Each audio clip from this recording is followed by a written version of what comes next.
Pero ves se direi.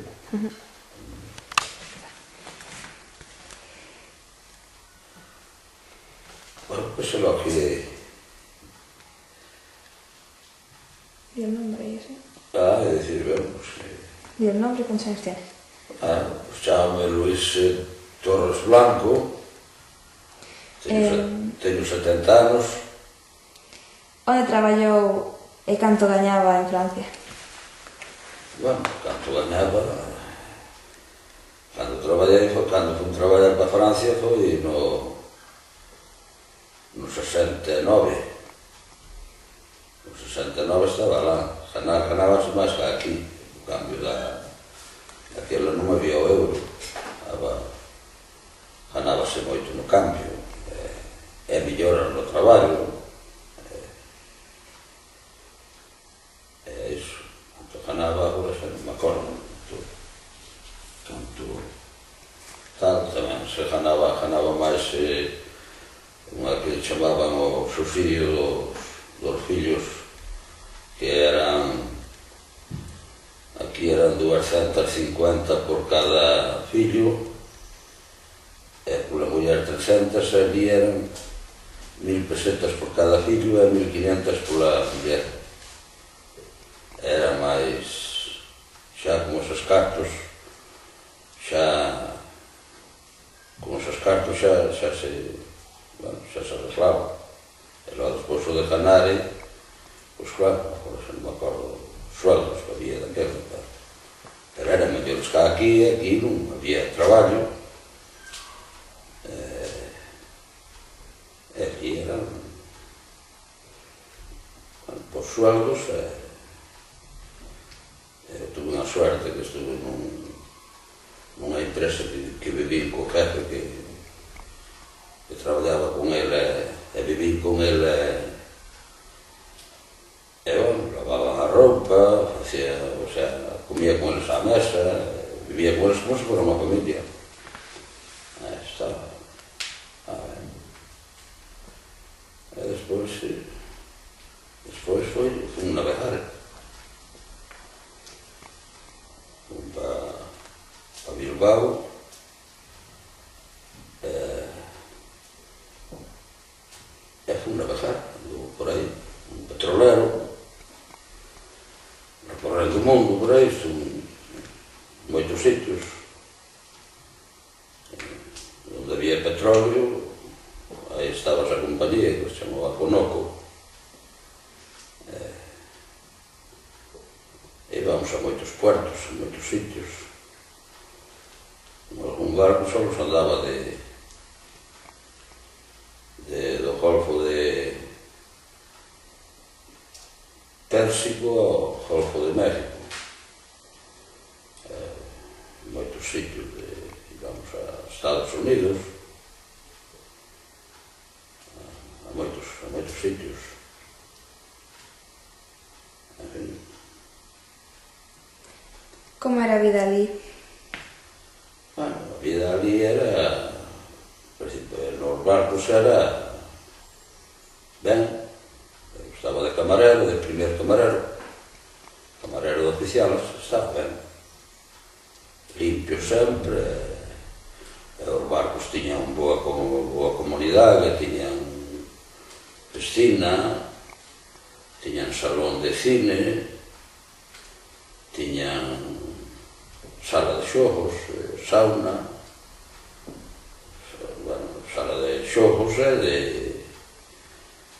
sauna e, bueno, había todo eso, bicicleta, pesas, todo eso para facer deporte, en fin. Anduve nun que tiña a compañía dos barcos que tiñan 486 metros de largo por 66 de ancho de eslora. E aí xa dabas un paseo de proa a popa, xa andabas casi 1 kilómetro. En fin, a comida era boa, viese moi ben, e a vida era o traballo que había que facer. Pero ben. Tu tuvo algún problema co idioma? Non, o idioma a base de cando estuve en Francia de poñer atención e ir día a día aprendendo deles. Collía o periódico, non sabía ler nel, pero collía o periódico para aprender as letras grandes. Falaba moito con rapaces ali da casa dos fillos do meu jefe, da irmán e todo eso, falaba con eles, porque os rapaces son, claro, máis tolerantes para preguntarle así alguna cousa, irlle preguntando, en fin, de aprendendo no traballo. Eu era o único estranxeiro que traballaba nesa empresa, todos eran franceses, e foi o que me dou a vida tamén para aprender bastante ben no traballo. Como o oficio sabía perfectamente, e despois de cada día iba aprendendo os nombres das ferramentas, os nombres do tipo de traballos, e despois para entablar unha conversación día a día ibas aprendendo unha cousa máis, e esforzábame por aprender. E así é a vida do migrante. Foi solo ou coa familia? Fun solo, porque a familia quedou aquí,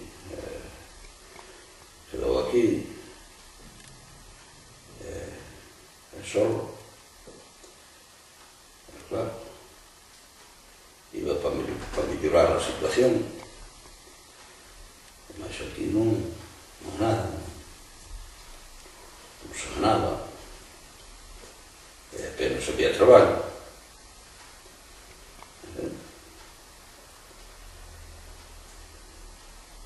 Como era a situación familiar? A situación familiar aquí, cando marchei, ben, porque non obstante eu xa traballaba pola miña conta, xa tiña unha empresita e traballaba pola miña conta, pero despois viñeron aqueles anos que non había nada, non había traballos, non había. Entonces decidí non quedarme así, nin andar así sin traballo ni nada, pero marchei. Cada canto tempo viña? Pois iba en marzo, marchaba en marzo, e despois viña lá a últimos de outubro, cando empezaba lá xa a caer, a ver moita neve, non se podía tamén traballar na construcción pola neve, porque as temperaturas congelábanse, cemento e todo eso, entonces viña hasta así, temporadas así.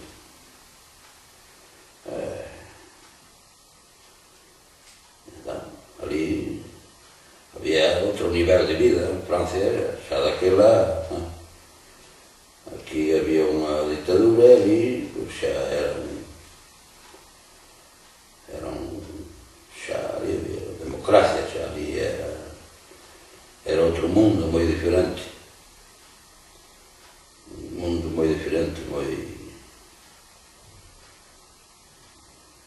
unha cultura moi avanzada.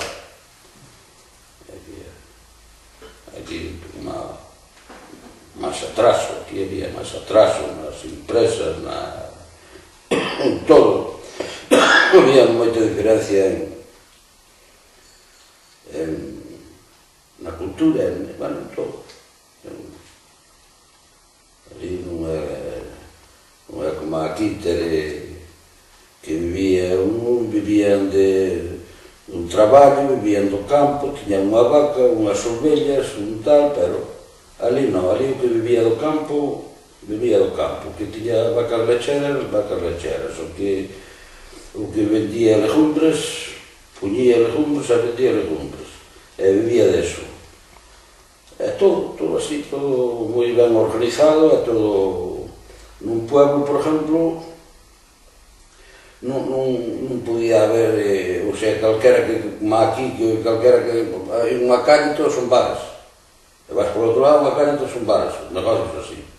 E ali, por exemplo, pois, están expostos os negocios, os que fan falta según os habitantes daquele pueblo. Pois unha panadería, unha farmacia, un centro médico, en fin, negocios así, de uns supermercados, ou según os, pois, calquera queira poñer outro negocio,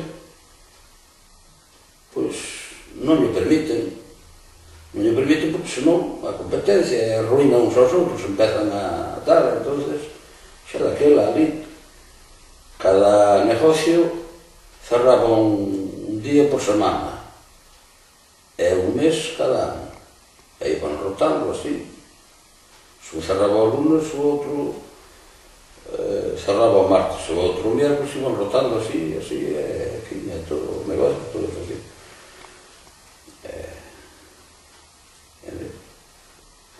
Era outro sistema. Que, logo, o ir polo mundo adiante, entre estar nun país e conocer e preocuparte de conocer, de saber, de mirar como viven os demais, como fan cousas os demais, como fan tal, pois é unha pequena, dentro do que un pode tal, é unha pequena universidade que vas aprendendo, porque eu, cando viña aquí de botar a temporada lá, e aquí que, por exemplo, os ministros xa estaban falando de cousas de España, que aquí eran máis baratas que noutro sitio, que eran tal, pero xa o que tiñan que facer é dar unha volta por Europa e mirar como se vive o nivel de vida que hai nese país. As carreteras que tiñan xa daquela, as autopistas, en fin, todo tal. E o nivel de vida, xa o nivel de vida xa era, xa vías nos puntos limpios de que aquí non existía nada deso, bicicletas que te faltaban pedal xa estaban tal, un televisor que non tal, bumba, un sofá que non sei que, pois, é dicir, tiña un nivel de vida moi alto.